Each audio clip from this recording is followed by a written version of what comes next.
اعوذ باللہ من الشیطان الرجیم بسم اللہ الرحمن الرحیم۔ نبی اکرم صلی اللہ علیہ وسلم نے فرمایا من اعتکف یوما ابتغاء وجہ اللہ تعالی جعل اللہ بینہ وبین النار ثلاث خنادق کل خندق ابعد مما بین الخافقین۔ حضور علیہ الصلوۃ والسلام کا ارشاد ہے، جس نے ایک دن کا اعتکاف کیا اللہ تعالیٰ کی رضا حاصل کرنے کے لیے، یعنی صرف اللہ کی رضا حاصل کرنے کے لیے صرف ایک دن کا اعتکاف جس نے کیا، اللہ تعالیٰ اس کے اور جہنم کے بیچ 3 خندقوں کا فاصلہ کر دیتا ہے، یعنی جہنم اتنی دور ہو جاتی ہے اس سے جتنی 3 خندقیں، اور یہ ایک خندق کتنی بڑی ہے؟ کل خندق ابعد مما بین الخافقین، مشرق سے مغرب جتنا دور ہے اس سے زیادہ وسیع وہ ایک خندق ہے۔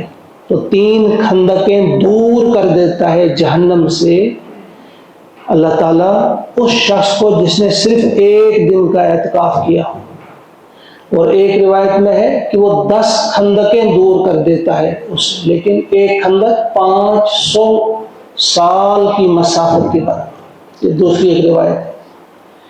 تو یہاں ہم نے اس بات کو سمجھنے کی کوشش کرنی ہے۔ عام طور پہ یہ سمجھا جاتا ہے جب رمضان المبارک کے آخری ایام آتے ہیں تو ذہن میں یہ کچھ لوگ سمجھتے ہیں کہ اب فلاں مولوی صاحب بیٹھیں گے اعتکاف کے لیے، یہ اسی کا کام ہے، فلاں انسان بیٹھے گا، فلاں شخص بیٹھے گا، یہ اسی کا کام ہے۔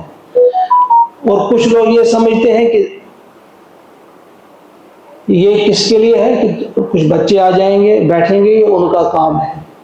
تو یہاں یہ سمجھنا ہے کہ اعتکاف کی اہمیت کتنی ہے کہ یہ انسان کو جہنم سے دور کر دیتی ہے، اور اعتکاف کی اہمیت اس سے بھی ہم سمجھ سکتے ہیں کہ پیارے نبی صلی اللہ علیہ وسلم نے 9 رمضان پائے اور ہمیشہ آپ نے اعتکاف کیا۔ آپ نے ایسا نہیں کہا کہ ایک بار اعتکاف کرو بس، نہیں، ایک بار آپ کو قضا ہوئی، اس کا اگلے سال آپ نے 20 دن کا اعتکاف کیا، پچھلے سال کی قضا آپ نے پوری کی۔ اسی طرح سے ایک اور روایت ہے،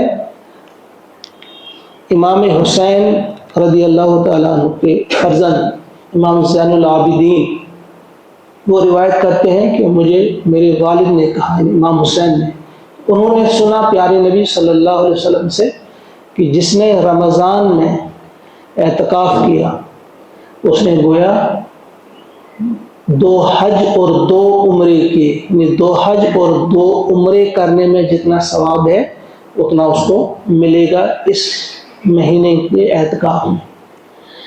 اب اعتکاف کو سمجھنا ہے، اعتکاف کیا ہے؟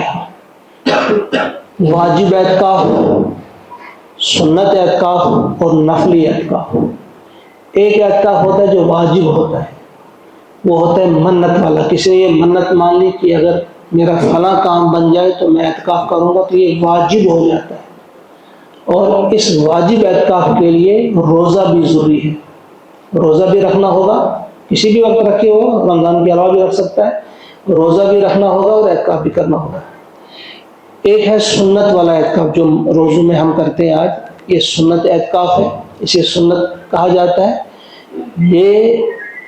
اس کے لیے بھی روزہ ضروری ہے، اور جب ہم یہ کرتے ہیں اگر کبھی ٹوٹ گیا تو اس کی قضا بھی لازمی ہے، کسی وجہ سے ٹوٹ گیا تو قضا بھی اس کی لازمی ہے۔ ایک ہوتا ہے نفلی اعتکاف، نفلی اعتکاف کے لیے کوئی کسی مہینے کی ضرورت نہیں، کسی روزے کی ضرورت نہیں، کسی وقت کی ضرورت نہیں، کوئی خاص وقت اس کے لیے نہیں ہے۔ وہ 10 منٹ کا بھی ہو سکتا ہے، گھنٹے کا بھی ہو سکتا ہے، 1 دن کا بھی ہو سکتا ہے، 1 رات کا بھی ہو سکتا ہے نفلی اعتکاف۔ بلکہ کچھ جو علماء ہیں ان کا یہ کہنا ہے کہ وہ آتے تھے، ہم بھی مسجد میں آ رہے ہیں، ہم یہاں بیٹھیں گے مسجد میں، یہ ہمارا اعتکاف ہے، اعتکاف کی نیت کر لی، چاہے 10 ہی منٹ بیٹھنا ہے۔ تو اکثر لوگ مغرب سے عشاء تک جب بیٹھتے ہیں مسجد میں درس قرآن کے لیے تو وہ نیت کر لیتے ہیں اعتکاف کی، اور اعتکاف ہو جاتا ہے۔ یہ نفلی اعتکاف ہوا۔ تو ہمارا جو روزوں کا اعتکاف ہے یہ سنت ہے، اسے ہم کہتے ہیں سنت مؤکدہ علی الکفایہ، یعنی سنت مؤکدہ ہے، یہ تاکیدی سنت ہے یہ، لیکن علی الکفایہ اس کو کہتے ہیں، نہیں کفایہ سنت ہے اس اعتبار سے کہ اگر ایک بستی میں کچھ لوگ بھی بیٹھ جائیں گے، ایک بھی بیٹھ جائے گا تو ہر ایک کی طرف سے ادا ہو گیا، گناہ گار کوئی نہیں ہوگا۔ ورنہ اگر کسی مسجد میں کوئی بھی نہ بیٹھے تو سب بستی ہی گناہ گار ہو جاتی۔ تو دوسری بات، ایک سے زائد بیٹھ سکتے ہیں کہ نہیں، اس میں کوئی تعداد نہیں ہے، اجتماعی اعتکاف بھی ہو سکتا ہے، جتنے بیٹھیں گے ہر ایک چاہتا ہے کہ میری مغفرت ہو جائے، ہر ایک کو اپنی فکر ہونی چاہیے۔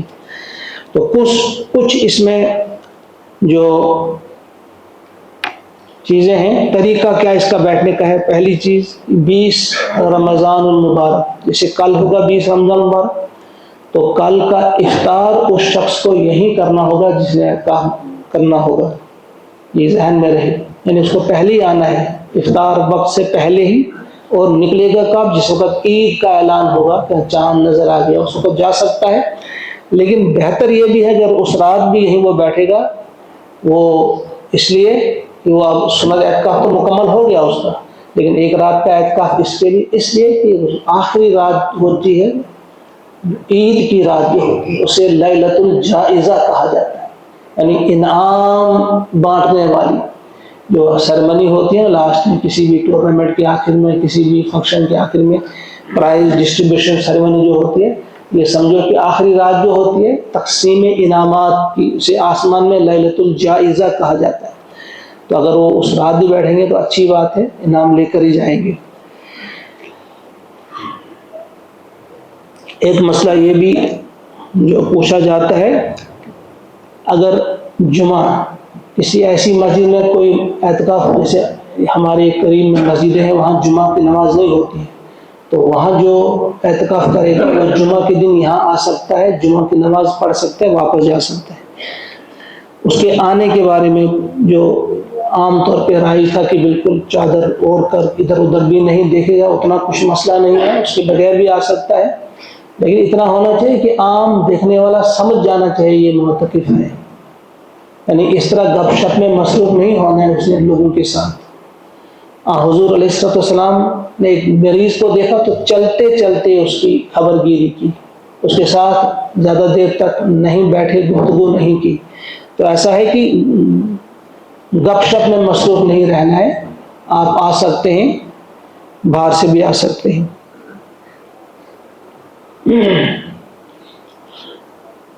پھر مسجد میں پردے جو لٹکائے جاتے ہیں، کیا یہ ضروری ہے؟ ان کے لیے بھی سوال، یہ بھی کوئی ضروری نہیں ہے پردے لٹکانا، بلکہ کچھ لوگ کہتے ہیں مت لٹکایا کرو، کیونکہ پردے لٹکا کر اکثر جوان جو اندر موبائل کے ساتھ کھیلتے رہتے ہیں۔ تو یہ احساس ہونا چاہیے جو بھی معتکف ہوگا، ایک ہوتا ہے معتکف، یہ بھی یاد رکھیے، معتکف اس جگہ کو کہتے ہیں جہاں اعتکاف کرنے والا بیٹھتا ہے، اسے معتکف کہیں گے۔ تو معتکف ہوا اعتکاف کرنے والا، معتکف جو ہے وہ موبائل کا جائز استعمال کر سکتا ہے، یعنی جائز استعمال سے مراد یہ ہے کہ کوئی خاص چیز اسے پڑھنی ہوگی جو اس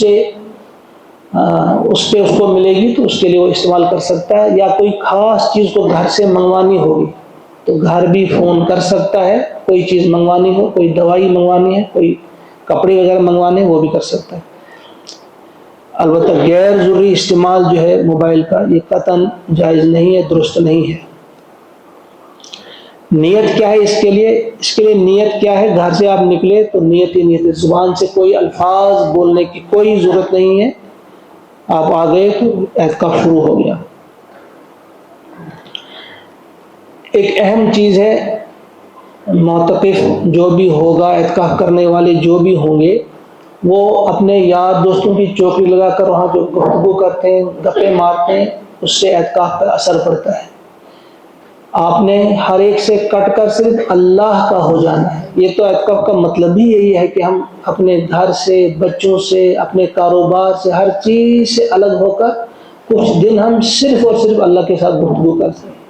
بس نوافل میں مصروف رہیں گے، تلاوت میں مصروف رہیں گے، اذکار اور دعا میں مصروف رہیں گے، یہ بہتر صورت ہے اعتکاف کرنے والے کی۔ ہاں، جو وہ ایک مشہور واقعہ ہے، آپ اکثر سنتے ہیں حضرت عبداللہ ابن عباس کا رضی اللہ تعالیٰ عنہ، کہ وہ اعتکاف سے باہر چلے گئے کسی خاص مسئلے کے لیے، کسی شخص کی ضرورت پوری کرنے کے لیے، تو ایسا کیا جا سکتا ہے، لیکن اس کی پھر قضا کرنی ہوگی، کیونکہ وہ اہم ہے۔ خاص طور سے کسی کا کوئی جھگڑا ہو، اس کو ختم کرنا ہو، کوئی اور مسئلہ ہو، کسی کی ضرورت پوری کرنی ہو، کوئی بھوکا ہو اسے کچھ کھلانا ہو، اسے کہیں سے کچھ لا کر دینا ہو، کوئی خاص ضرورت کسی کی ہو، انسان اس وقت اعتکاف توڑ سکتا ہے، لیکن اس کی قضا بعد میں کرنی ہوگی، گناہ سے نہیں ہوگا۔ لیکن بغیر کسی عذر کے اعتکاف توڑنا وہ گناہ بھی ہے اور اس کی قضا بھی ہے۔ اگر بغیر عذر کے ایک شخص بیٹھا لیکن اسے کوئی عذر نہیں تھا، گھر کی یاد آ گئی یا کوئی اور چیز آ گئی تو چھوڑ دیا اعتکاف، اب اس کو گناہ ہے اسے اعتکاف کا چھوڑ دینا، قضا بھی کرنی ہوگی اسے۔ تو یہ کچھ چیزیں ہیں اعتکاف کے سلسلے میں، اسے ہمیں غیر ضروری یا کچھ لوگوں کا کام سمجھ کر چھوڑ نہیں جانا چاہیے۔ میں بڑے ادب سے کہوں گا، اپنے بزرگوں سے بھی کہوں گا، اپنے نوجوانوں سے بھی کہوں گا کہ یہ بڑے قیمتی ایام ہوتے ہیں اور بڑی قیمتی گھڑیاں یہ ہوتی ہیں۔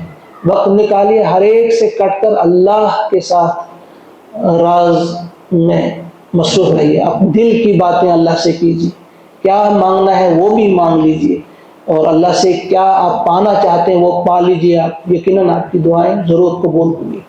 اللہ تعالی ہمیں توفیق عطا فرمائے کہ اس اعتکاف کی جو صحیح روح ہے اس کو ہم سمجھنے میں کامیاب ہو جائیں۔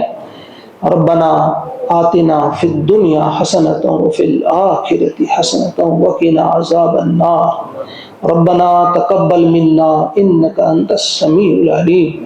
سبحان ربک رب العزۃ عما یصفون وسلام علی المرسلین والحمد للہ۔ السلام علیکم۔